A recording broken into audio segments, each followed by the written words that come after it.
जय श्री कृष्ण। आज हम दशा माता की कहानी सुनेंगे।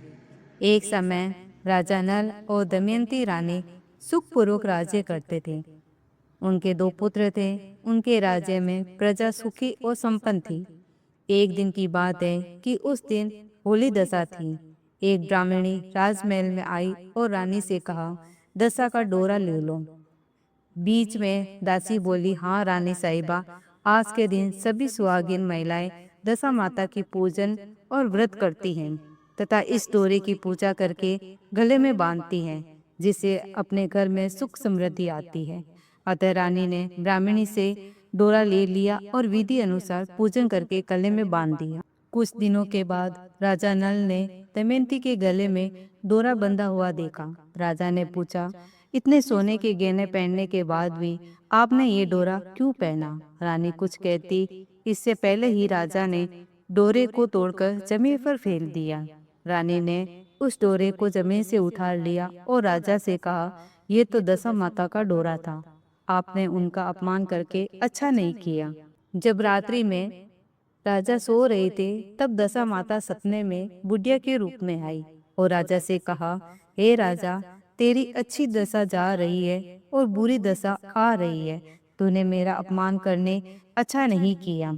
ऐसा कहकर दशा माता अंतर्ध्यान हो गई। अब जैसे तैसे दिन बीतते गए, वैसे वैसे कुछ ही दिनों में राजा के ठाट बाट, हाथी घोड़े, लाव लश्कर, धन धान्य, सुख शांति सब कुछ नष्ट होने लगे। अब तो भूखे मरने का समय तक आ गया। एक दिन राजा ने दमयंती से कहा, तुम अपने दोनों बच्चों को लेकर अपने मायके चली जाओ। रानी ने कहा, मैं आपको छोड़कर कहीं नहीं जाऊंगी। जिस प्रकार आप रहेंगे उसी प्रकार मैं भी आपके साथ रहूंगी। तब राजा ने कहा, अपने देश को छोड़कर दूसरे देश में चले, वहां जो भी काम मिल जाएगा वही काम कर लेंगे। इस प्रकार नल दमयंती अपने देश को छोड़कर चल दिए। चलते चलते रास्ते में भील राजा का महल दिखाई दिया। वहां राजा ने अपने दोनों बच्चों को अमानत के तौर पर छोड़ दिया। आगे चले तो रास्ते में राजा के मित्र का गांव आया। राजा ने रानी से कहा, चलो हमारे मित्र के घर चलो। मित्र के घर पहुंचने पर उनका खूब आदर सत्कार हुआ और पकवान बनाकर भोजन कराया। मित्र ने अपने शयन कक्ष में सुलाया। उसी कमरे में मोर की आकृति की खूंटी पर मित्र की पत्नी का हीरो जड़ा कीमती हार टंगा था।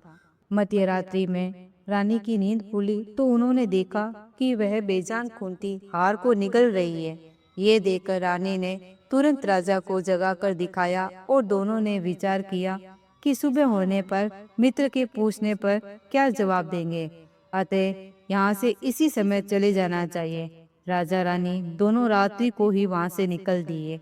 सुबह होने पर मित्र की पत्नी ने खूंटी पर अपना हार देखा, वहां हार नहीं था।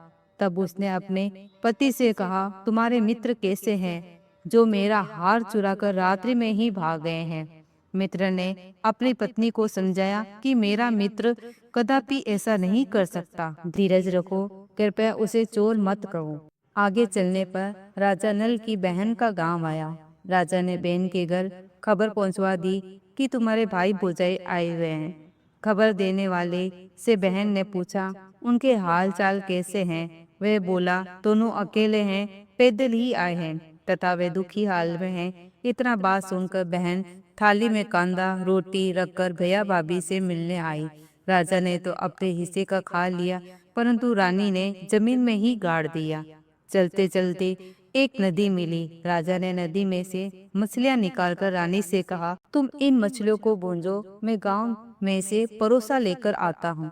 गांव का नगर सेठ सभी लोगों को भोजन करा रहा था। राजा गांव में गया और परोसा लेकर वहां से चला तो रास्ते में चील ने चपटा मारा तो सारा भोजन नीचे गिर गया।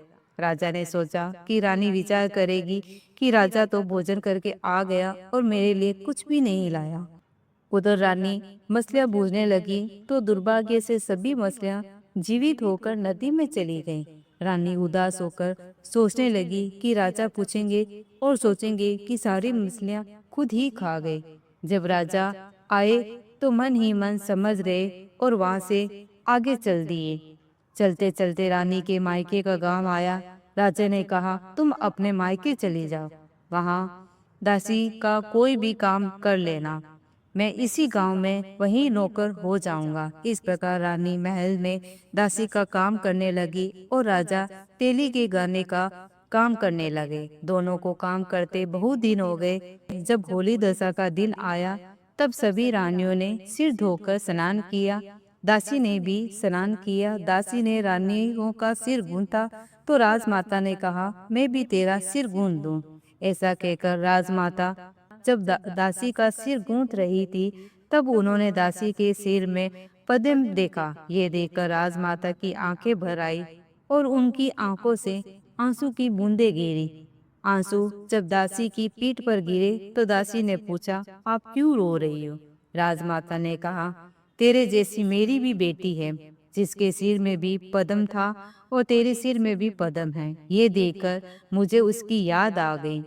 तब दासी ने कहा, मैं ही आपकी बेटी हूँ।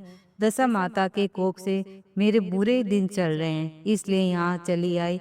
माता ने कहा, बेटी तूने ये बात मुझसे क्यों छिपाई? दासी ने कहा, माँ मैं सब कुछ बता देती तो मेरे बुरे दिन कैसे करते।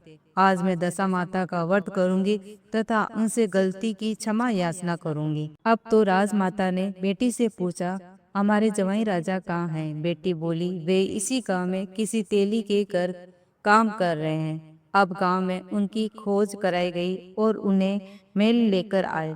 जवाई राजा को स्नान कराया, नए वस्त्र पहनाए और पकवान बनाकर उन्हें भोजन कराया गया। अब दशा माता के आशीर्वाद से राजा नल और दमयंती के अच्छे दिन लौट आए। कुछ दिन वहीं बीतने के बाद अपने राज्य जाने को कहा। दमयंती के पिता ने खूब सारा धन, लाव लश्कर, हाथी घोड़े आदि देकर बेटी जमाई को विदा किया। रास्ते में वही जगह आई जहाँ रानी ने मछलियों को भुना था और राजा के हाथ से चील से चपटा मारने से भोजन जमीन पर आ गिरा था। तब राजा ने कहा, तुमने सोचा होगा कि मैंने अकेले भोजन कर लिया होगा, परंतु चील ने झपटा मारकर गिरा दिया था। तब रानी ने कहा, आपने भी सोचा होगा कि मैंने मछलियां भूनकर अकेले खा ली होगी, परंतु वह तो जीवित होकर नदी में चली गई थी। चलते चलते अब राजा की बहन का गांव आया। राजा ने बहन के यहाँ खबर भेजी। खबर देने वाले से पूछा कि उनके हालचाल कैसे हैं। उसने बताया कि वे बहुत अच्छी दशा में हैं। उनके साथ हाथी घोड़े लाव लश्कर है। यह सुनकर राजा की बहन मोतियों की थाल सजा कर लाई। तभी दमयंती ने धरती माता से प्रार्थना की और कहा, माँ आज मेरी अमानत मुझे वापस दे दो। यह कहकर उस जगह को खोदा जहाँ कांदा रोटी गाड़ा दिया था। खोदने पर रोटी तो सोने की और कांदा चांदी का हो गए। ये दोनों चीजें बहन की थाली में डाल दी और आगे चलने की तैयारी करने लगे। वहां से चलकर राजा अपने मित्र के घर पहुंचे।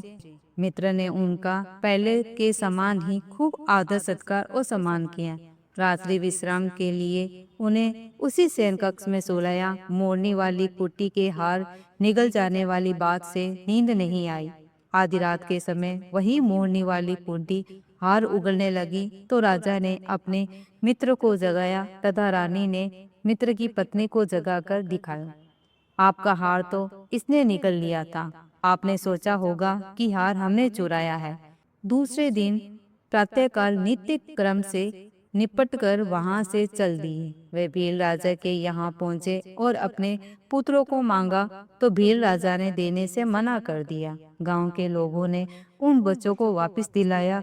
नल दमयंती अपने बच्चों को लेकर अपनी राजधानी के निकट पहुँचे तो नगरवासियों ने लाव लश्कर के साथ उन्हें आते हुए देखा।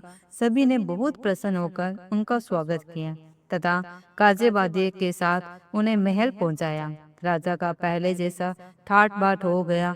राजा नल दमयंती पर दशा माता ने पहले कोप किया, ऐसी किसी पर मत करना, और बाद में जैसी कृपा करी वैसी सब पर करना। बोलो दशा माता की जय।